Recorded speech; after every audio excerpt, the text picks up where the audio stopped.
आज हम अध्ययन करने जा रहे हैं गोपाल नंदन श्री कृष्ण का। तो आप सभी को श्री कृष्ण के बारे में पता होगा, तो आज उन्हीं के विषय में हम अध्ययन करने जा रहे हैं। तो ये कौन सा पाठ है हमारा? चतुर्दश पाठ, और ये संस्कृत कक्षा 6 की पाठ्य पुस्तक है। तो चलिए प्रारंभ करते हैं। श्री कृष्ण लोकोत्तरो महापुरुषः आसीत्। तो श्री कृष्ण कौन थे? महापुरुष थे, संसार के महापुरुष थे। अयम महापुरुष सहस्रेभ्य वर्षेभ्य प्राकः उत्पन्न अद्यापि जनानां हृदयेषु विराजमानः अस्ति। यह महापुरुष हजारों साल पहले उत्पन्न हुए थे, किंतु आज भी लोगों के मन में विराजमान है। श्री कृष्ण से मातुल कंसः अत्याचारी शासकः आसीत्। तो श्री कृष्ण के जो मामा थे कंस, वह अत्याचारी शासक थे। स स्वभगिन्या देवक्या विवाहम वसुदेवेन सह अकरोत्। तो उन्होंने अपनी बहन का विवाह वसुदेव के साथ किया था। तो उनकी बहन का नाम क्या था? देवकी। तो देवकी का विवाह वसुदेव के साथ किया था। तत्पश्चात आकाशवाण्या देवकी पुत्रेण स्वमृत्यु समाचार विज्ञाय उभावा अपि कारागारे न्यक्षिपतः। उसके उपरांत आकाशवाणी के द्वारा उनको यह समाचार प्राप्त हुआ कि देवकी के पुत्र द्वारा उनकी मृत्यु होगी। तो उन्होंने अपनी बहन को कारागार में डाल दिया। तत्रैव कारागारे श्री कृष्ण से जन्म अभवत्। उसी कारागार में श्री कृष्ण का जन्म हुआ। श्री कृष्ण से जन्म भाद्रपद मासस्य कृष्ण पक्षस्य अष्टमया तिथो मथुराया मध्यरात्रो अभवत्। तो श्री कृष्ण का जन्म भाद्रपद मास की कृष्ण पक्ष की अष्टमी तिथि को मथुरा के मध्यरात्रि यानी कि आधी रात को हुआ था।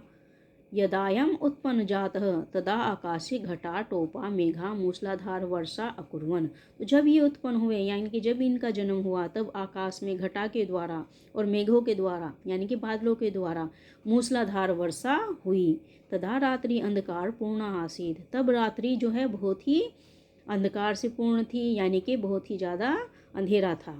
परम वसुदेव स्वपुत्रस्य रक्षार्थम सद्योजात तम आदाय उत्तारंका यमुना उत्तीर्ण गोकुल नंद ग्रह प्राप्त। किंतु अपने पुत्र को बचाने के लिए इन्होंने तब यमुना नदी को पार करके गोकुल नगर में नंद के घर उसको ले गए।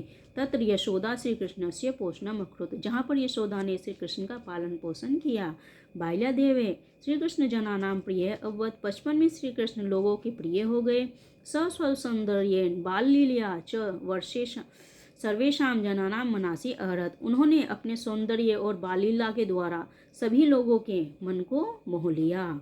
स गोपाले सह वनम गत्वा च गा आचार्यत तत्र च वेणु अवादयत। तो वहाँ पर ये क्या करते थे? गोपालों के साथ यानी कि जो गैया चराते हैं उनके साथ वन में जाते थे और वहाँ पर चराते हुए, गांव को चराते हुए बीना बजाते थे। कंसः तम हंतुम बहून राक्षसान् अप्रेषयत परम श्री कृष्ण शौर्येण सर्वेशा वधम अकरोत्।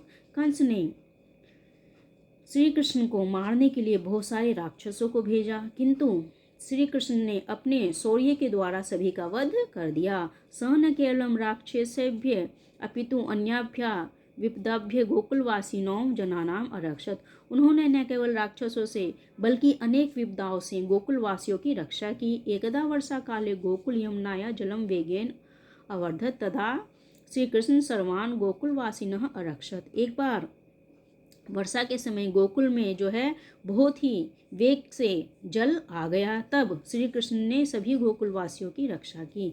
श्री कृष्ण निरंतर गोकुलवासी नाम जनानाम कष्टानि अनिवार्यत अतः स लोकप्रिय अभवत्। श्री कृष्ण ने हमेशा गोकुलवासियों की रक्षा की और श्री कृष्ण निरंतर गोकुलवासियों की रक्षा और उनके कष्टों को दूर करते रहे, इसीलिए वह उन लोगों के बीच लोकप्रिय हुए।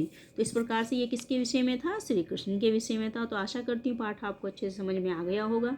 यदि समझ में आए तो चैनल को सब्सक्राइब करें, लाइक और शेयर करें।